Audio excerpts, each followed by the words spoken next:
ನಾವು ಇಂದು ಭಾರತದ ವೀರ ಮಹಿಳೆಯರ ಬಗ್ಗೆ ತಿಳಿಸುತ್ತಿದ್ದೇವೆ. ಜೀಜಾಬಾಯಿಯವರು ಒಬ್ಬ ವೀರ ಮಹಿಳೆ. ಇವರು ಛತ್ರಪತಿ ಶಿವಾಜಿಯ ತಾಯಿ. ಇವರು ತಮ್ಮ ಮಗನಿಗೆ ಸ್ವರಾಜ್ಯದ ಆದರ್ಶ ಮತ್ತು ಧೈರ್ಯವನ್ನು ತುಂಬಿದಳು. ಇವರು ಚಿಕ್ಕವರಿದ್ದಾಗಲೇ ರಾಜಶಾಸ್ತ್ರ ಮತ್ತು ಯುದ್ಧ ಕಲೆಯ ತರಬೇತಿ ಪಡೆದಿದ್ದರು. ಧನ್ಯವಾದ. ಕಲ್ಪನಾ ಚಾವ್ಲಾ ಭಾರತದ ಮೊದಲನೇ ಬಾಹ್ಯಾಕಾಶಕ್ಕೆ ಹೋದ ಮಹಿಳೆ.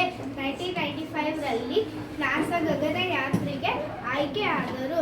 ಇವರು ಮಾರ್ಚ್ 17, 1962 ರಂದು ಪಂಜಾಬ್ನಲ್ಲಿ ಜನಿಸಿದರು. ಇವರು ಭಾರತದ ಹೆಮ್ಮೆಯ ಮಹಿಳೆ. ಧನ್ಯವಾದಗಳು. ಸಾಲುಮರದ ತಿಮ್ಮಕ್ಕ ಕರ್ನಾಟಕದ ಒಬ್ಬ ಪ್ರಮುಖ ಪರಿಸರವಾದಿ.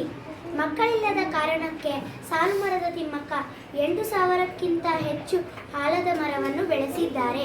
ಧನ್ಯವಾದಗಳು. ರಾಣಿ ಚೆನ್ನಮ್ಮನ ಬಗ್ಗೆ ಮಾತಾಡುತ್ತಿದ್ದೇನೆ. ಕಿತ್ತೂರು ರಾಣಿ ಚೆನ್ನಮ್ಮ ಅವರು ಬ್ರಿಟಿಷರ ಜೊತೆ ಹೋರಾಟ ಮಾಡಿ ಸ್ವತಂತ್ರಗೊಂಡಿದ್ದರು. ಕಪ್ಪ ಬೇಕಿ ಕಪ್ಪ, ನಿನಗೆ ಯಾಕೆ ಕೊಡಬೇಕು ಕಪ್ಪ? ನೀನೇನು ನಮ್ಮ ಅಣ್ಣ ತಮ್ಮಂದಿರೇ ಅಥವಾ ಅಕ್ಕ ತಂಗಿದಿರೇ ಅಥವಾ ಅಜ್ಜ ಅಜ್ಜಿದಿರೇ? ಮೋಡ ಮಳೆಸುತ್ತಿದೆ, ಭೂಮಿ ಬೆಳೆ ಬೆಳೆದಿದೆ, ನಿನಗೆ ಯಾಕೆ ಕೊಡಬೇಕು ಕಪ್ಪ?